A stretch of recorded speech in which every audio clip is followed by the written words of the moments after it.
Hi, Evangelina Bellina. I don't think I posted. I posted something for you yesterday on Facebook, but maybe not on YouTube. But here is a book called Just Me and My Mom by Mercer Mayer. I know for the past years it's just been the three of us. And I know I promised that we would always be together no matter what. And that was our prayer every night, that we would be together no matter what. But don't worry, Mommy's doing everything in her power to get you back home, okay? And I get to see you, so that's what matters. I'm going to be seeing you soon. So Just Me and My Mom by Mercer Mayer. So this says it cost somebody 99 cents at Goodwill, but it was also part of the book bundler.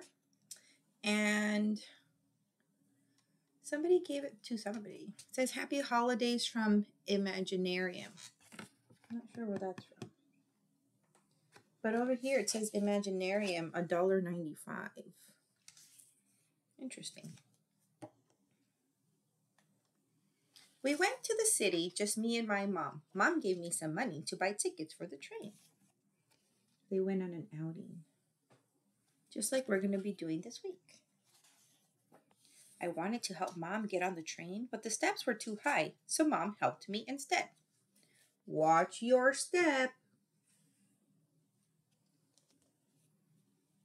But when the conductor came by, the tickets were gone, so Mom paid the conductor some more money. Uh-oh.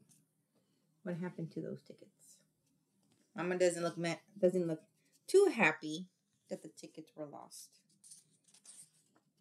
The city was very busy. I held Mom's hand so she wouldn't be scared. Looks like it's a really busy city, and he looks a little scared, but Mom still looks happy. It looks like she's taking care of him, but he wants to take care of her. And he has a little frog too. See the busy city? What's it say over here? Hot dogs are good. Hooray now. Come in and buy stuff. It looks like they're going to a museum. Maybe there's an N there. Do you see how it cuts off? Maybe it's a museum of natural history. We went to the Museum of Natural History. They had rooms full of old dinosaur bones. I picked up a little dinosaur egg to show to my mom, but someone ran up and grabbed it. I wasn't going to hurt it. So you want to know something cool? Evangeline, Bellina, and I, we went to La Brea Tar Pits for free with our library cards. So if you have a library card, you can go on Discovery Go through their website and you can reserve a day and time, print out your tickets, and you get to go to the museum for free. And the Natural History Museum in Los Angeles, California is one of them. They have other ones like the Chinese American History Museum, just a couple that I've seen there, and they switch around as to when they're available. Also, if you are a EBT recipient, some museums let you go in for free or for low cost. So it's nice that sometimes we feel like we don't have the money to do fun things, but there are some free, affordable things out there and resources if we look into them.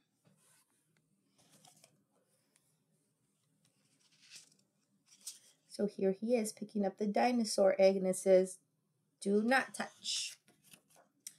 I tried on some costumes just for Mom, but the museum guard didn't like that. Indian exhibit. Hands off. Do not touch. Uh-oh. He wasn't supposed to put on their outfit. Look at the mannequin. Look at his face. Oops.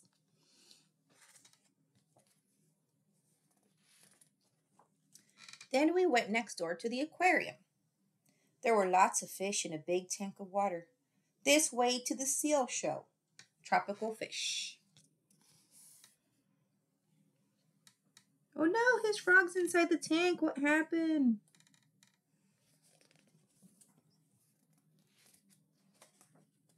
They had some seals doing a show. Mom got mad because she couldn't find me. I ran up front to get a closer look at the seals.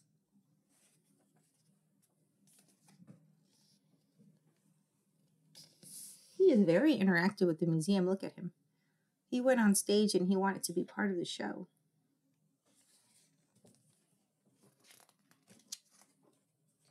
We went to the art museum, but it only had a lot of weird pictures and I was getting tired. After that, we went to a very nice restaurant for lunch. We didn't stay though.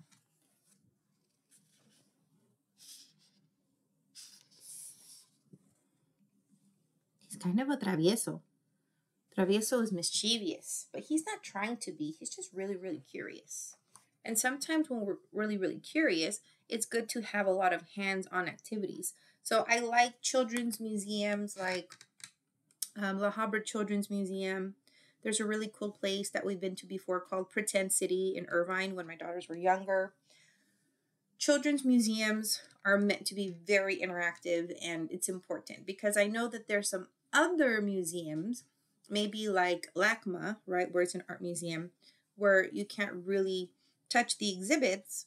But when you think of children's museum, all exhibits need to be interactive because the kids are going to want to touch it and feel it and interact and use all of their five senses, right? Your sense of sight, your sense of feeling, your sense of maybe not taste. You're not going to eat things there unless you go to the cafeteria, but there's music for your sense of sound. You can see a lot of bright colors. You can build things and really use your hands. You can speak your words and use your mouth and say what you need. And you definitely use your tinker active brain in places like this. When we went to, when we were in Florida, there was a museum called, I think it was called Exploration 5, as in your five senses. And it was a really cool children's museum in Lakeland, Florida. Then what else is out here? There's a cool children's museum. I know in LA, which I haven't been to that since I was a child. There's one in La Habra. There's another one in Chino. I think it's Chino, but I could be wrong.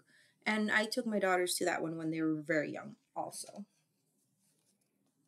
But there's a lot of small local museums that we wouldn't even think to look into. For example, this year for we went to Homestead, Workman and Temple Homestead Family Museum, where I used to be a tour guide, which is a docent. When I was in high school, I got a lot of volunteer hours for being part of the National Honor Society. And I worked at there, just helping people with tours. And I had to learn a little bit about the history about the 1920s house and this 1840 style ranch house. And just a little history of what their family was like, but what the times were like in the 1920s. And they had all kinds of really cool 1920s events. They used to have music at the park with jazz bands when I was in high school.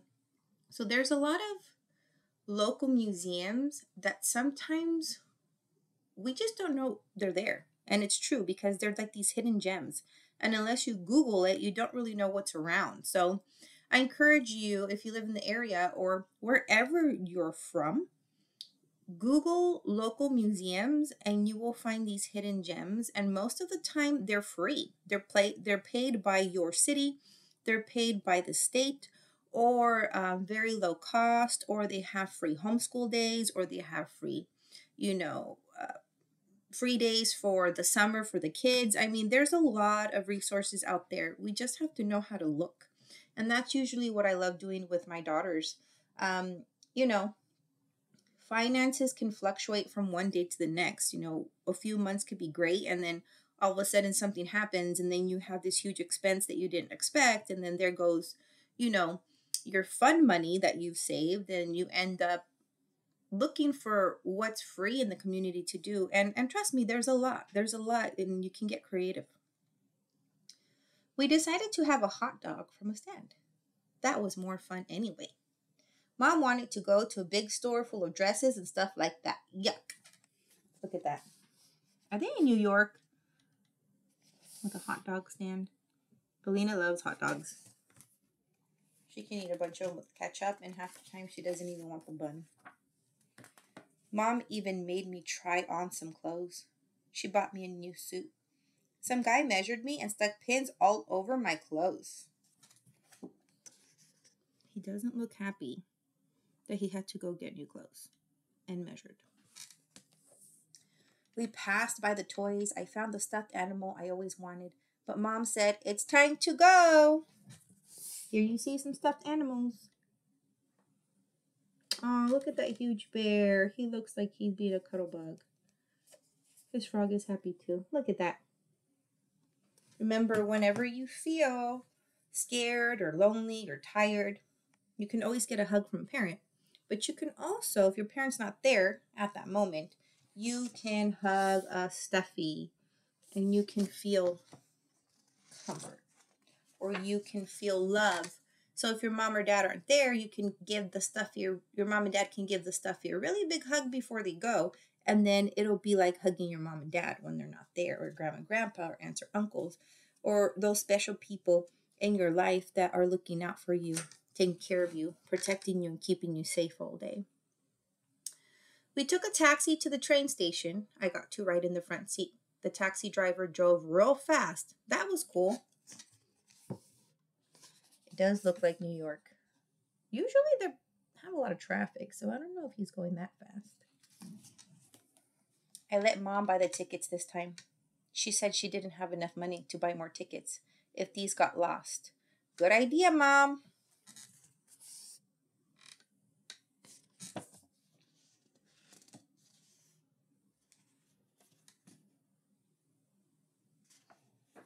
We had fun, just me and my mom.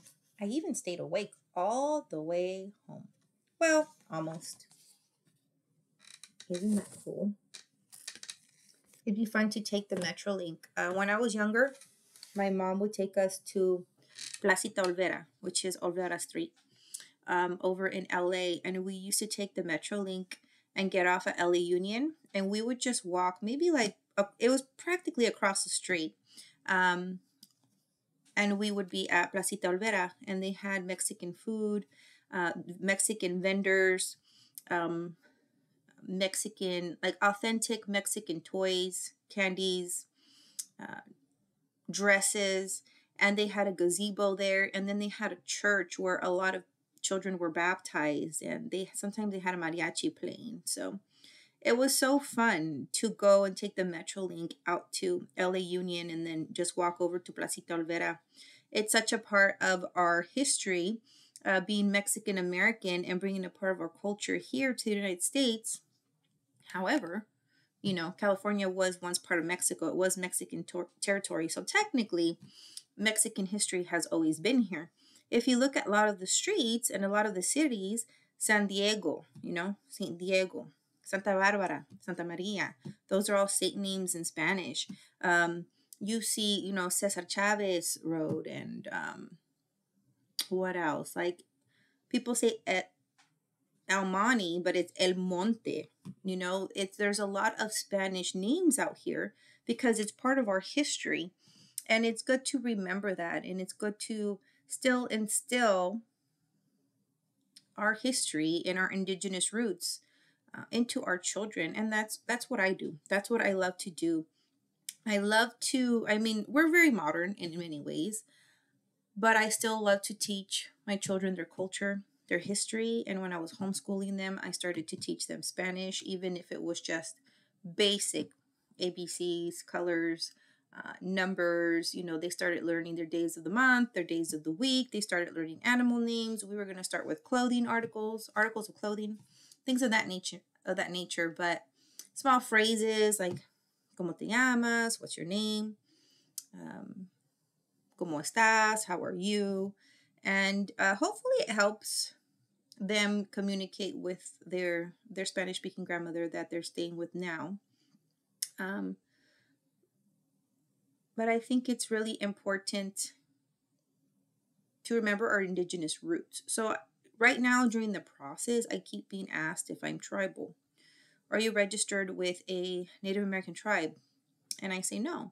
I'm not Native American as in part of a Native American tribe. I said, but I'm indigenous. When I did the Ancestry.com DNA test, I was 46% indigenous from Mexico, specifically around the Jalisco area.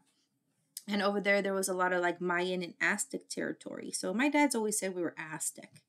And, but that's not something that's honored here as an American tribe, right? That's part of Mexico. But our roots are still on this land, on this Californian land, because it was part of Mexico at one point. And you can just see it. You can see it in the names of the streets. You can see it when you go to LA. You can see it all around you. I live here. Where I live here, I grew up with a big Asian community too. A lot of Asian immigrants come around here. We have a lot of Latinos out here. We have a lot of Filipino culture. And so I grew up learning a lot about the Asian culture, the Filipino culture, and them in turn learning about the Mexican culture. So I don't like it when people start fighting because of race, or when people, don't respect other people's cultures. That's not something that I've taught my daughters to do. And I don't like it when, people try to knock down my culture or knock me down for speaking Spanish, or vice versa. I'm not going to do that to somebody else either. So I definitely teach my daughters that. And Evangeline and Belina know that. We've gone to library, we get books about different cultures and different histories, and we try to celebrate all the history months as much as we can. And we learn as we go. When I was a teacher at SKC, which was a tribal college, I told my students, I'm a teacher and a student, because I know I don't know everything. I'm going to teach you, but in turn, you're going to teach me, I'm sure. I said, and as a teacher, I also grow and I learn every day.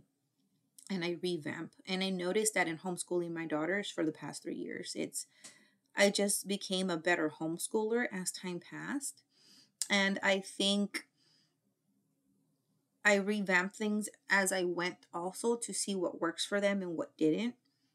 But it's important that I learn things. Some things were just things I didn't remember. I haven't been in the 2nd or 4th grade in a really long time.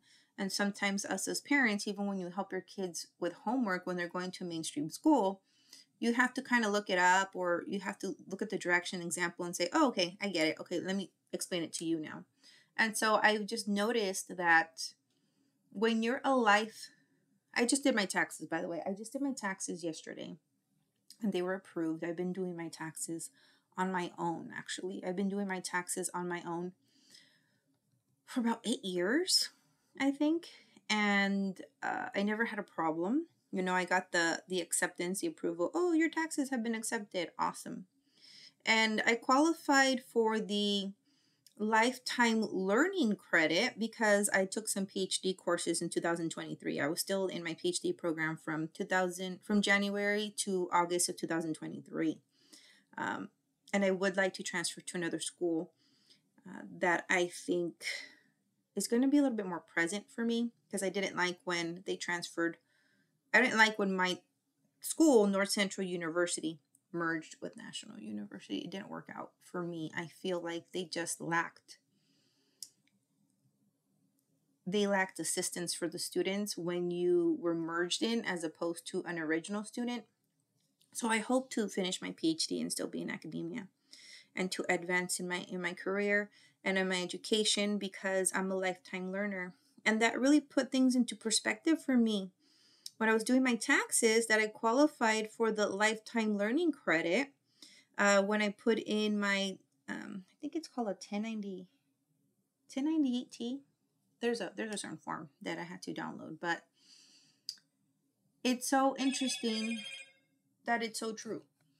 That it doesn't matter how old I am, I don't stop reading, and I don't stop learning, and I don't stop wanting to know things. When I don't know anything, I Google it. And I love that I've shown my daughters that when they don't know something, they go, Google it, Mom, Google it. Let's see what it says. Mom, how do you make this? I'm not sure. Let's go on YouTube and see if we can find one of those documentaries on how to make that thing. Or, let's Google it and see what that term means. And the truth of the matter is, we are all intelligent beings. You just have to be willing to look for the answer. And don't take no for the answer. And don't give up. Okay? So Evangeline and Belina, I know it's been just us three for the last 3 years too. Even just not being out here with family. when we were living in Florida, and I feel like our bond is just so strong that it can't be broken. But I love you, Evangeline and Belina. I'll see you tomorrow for a visit. Have a good night, babies.